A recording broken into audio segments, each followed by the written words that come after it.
Most people make the most important decision of their life between the ages of 22 and 30. Not the decision they planned for, the decision they made to avoid the one they were afraid of. That decision is still running your life today. You called it the responsible choice, the realistic one, the one that made sense given everything you had to consider at the time. The bills, the expectations, the version of the future that felt achievable without requiring too much.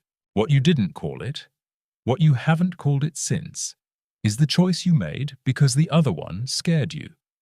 Not because it was impossible, because it was real enough to fail at. And failing at something real felt worse than not trying it. Langston Hughes was 21 years old when his father offered to pay for his education on one condition. He had to stop writing. Hughes accepted.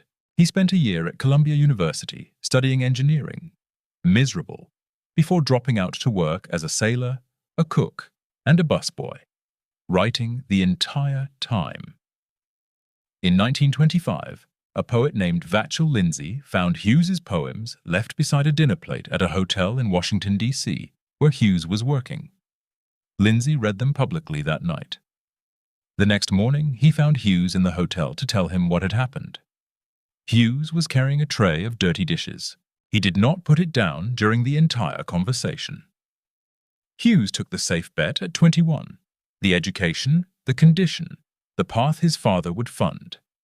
He also kept writing. The safe bet bought him time. It did not change what he knew he needed to do. And the moment that changed everything did not come from the safe path. It came from a poem left beside a dinner plate in a hotel where he was working a job that had nothing to do with what he was. You made a version of the same decision. Maybe not at 21, but at some point, you chose the option that guaranteed less loss over the one that promised more. That choice felt smart at the time. The question is what it has been adding up to since. The first safe bet did not feel like a pattern. It felt like a single, reasonable decision made under specific circumstances that would not repeat. You had reasons. The timing was wrong, or the resources weren't there, or the risk was too high, given what was depending on you. The decision made sense. You made it and moved on. Then the next decision came, and the circumstances were different, but the calculation was the same. What is the option that protects the most and risks the least? You chose that one too. Not because you had forgotten what you actually needed. Because the habit of choosing safe had started to feel like judgment. Like the mature response of someone who understood how things worked. This is what Hill documented across hundreds of interviews. The safe bet does not stay a single decision. It becomes a way of deciding. Each time you choose the option that guarantees less loss, the alternative, the decision that requires you to risk something real, becomes slightly less familiar, slightly more extreme, slightly more like something that other people do, people with different circumstances, different resources, different amounts to lose, and the safer option becomes slightly more obvious, slightly more like the only reasonable choice available to someone in your position. You are in a meeting right now, or at your desk, or moving through a day organized around work that pays reliably and asks nothing from the part of you that knows what you actually need to be doing. The day is productive. Nothing is wrong. At this exact moment, someone who left that reliable work 18 months ago is doing something that pays less and requires more, and has stopped having the thought you have at least once a week, that the life you are living is not the one you chose. It is the one you chose instead. The distance between where you are and where they are is not talent or courage or different circumstances. It is the decision they stopped making that you are still making every day, not the decision to abandon everything.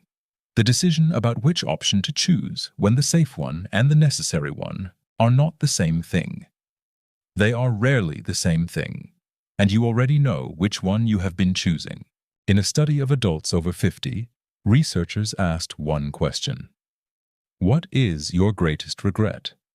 They expected the answers to cluster around failures, Businesses that collapsed, relationships that ended badly, decisions that produced visible and immediate damage.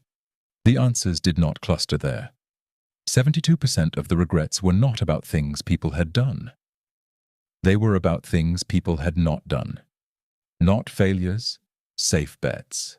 Decisions made to avoid loss that produced over time a different and less visible loss. The people surveyed were not describing dramatic moments of cowardice. They were describing the accumulation of reasonable decisions, each one defensible, each one made with good information, each one chosen because it protected more than it risked. And the sum of those reasonable decisions was, at 50 and 60 and 70, the thing they regretted most. The regret was not dramatic. It was the specific, quiet recognition that the safer path had not, in the end, been safer. It had only delayed the cost. The cost of the risk they didn't take did not arrive the year they didn't take it. It arrived over time, in the accumulating distance between the life they were living and the one they had known, at some earlier point, they actually needed. Hill spent 20 years sitting with people who had built significant things and people who had not. The pattern he found was not about talent or intelligence or access to resources. It was about the decision that was made when the necessary option and the safe option diverged. The people who built significant things made the necessary decision. Not always immediately, not always without fear, but they made it. The people who did not build what they were capable of made the safe decision. Repeatedly, until the safe decision became the only decision they knew how to make. You are not 50. The regret in that study is not yours yet. But the decisions being made right now, this week, in the specific choices between what is safe and what is necessary, are the ones that will determine whether it becomes yours. The 72% did not know at the age you are now that they were building toward that number. They thought they were being reasonable. Here is what is difficult to say directly. The safe bet is not protecting you from loss.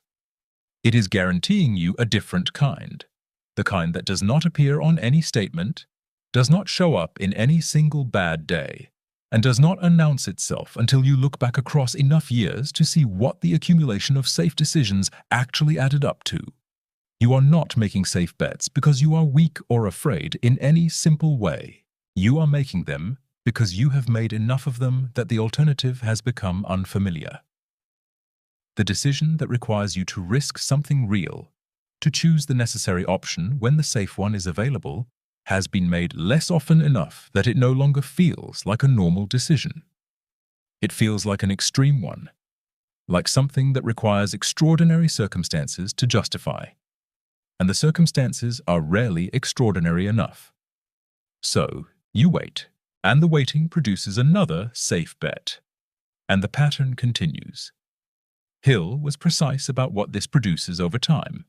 Every decision made from a position of avoiding loss rather than pursuing what is actually needed moves a person further from what they are capable of building. Not in a single dramatic step, in the accumulation of small, reasonable, defensible choices that each make the next safe bet slightly more automatic. The person who makes safe bets consistently does not become someone who is failing. They become someone who is functioning, competently, reliably, without obvious damage, in a life that is progressively further from the one they knew. At some earlier point, they actually needed to be living. You are functioning. The work is getting done. The responsibilities are being met. Nothing is on fire. And the part of you that knows the difference between the life you are living and the life you chose instead of, that part is still there. It has not gone away.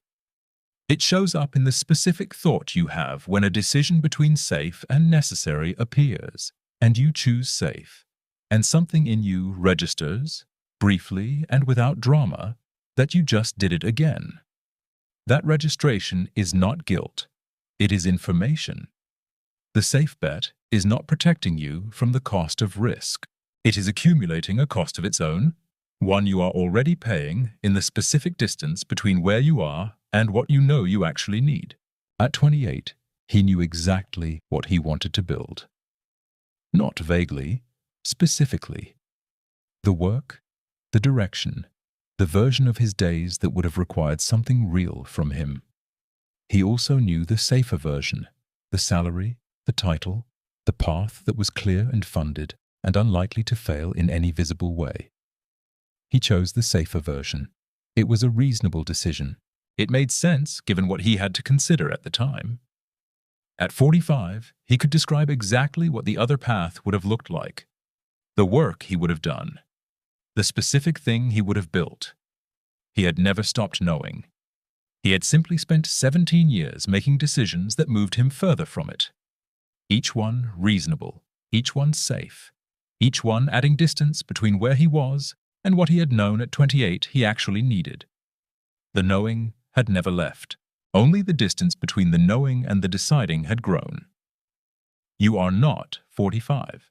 The distance is not yet 17 years, but the mechanism is the same, and it does not announce itself. It does not arrive as a crisis or a failure or a moment when something goes visibly wrong.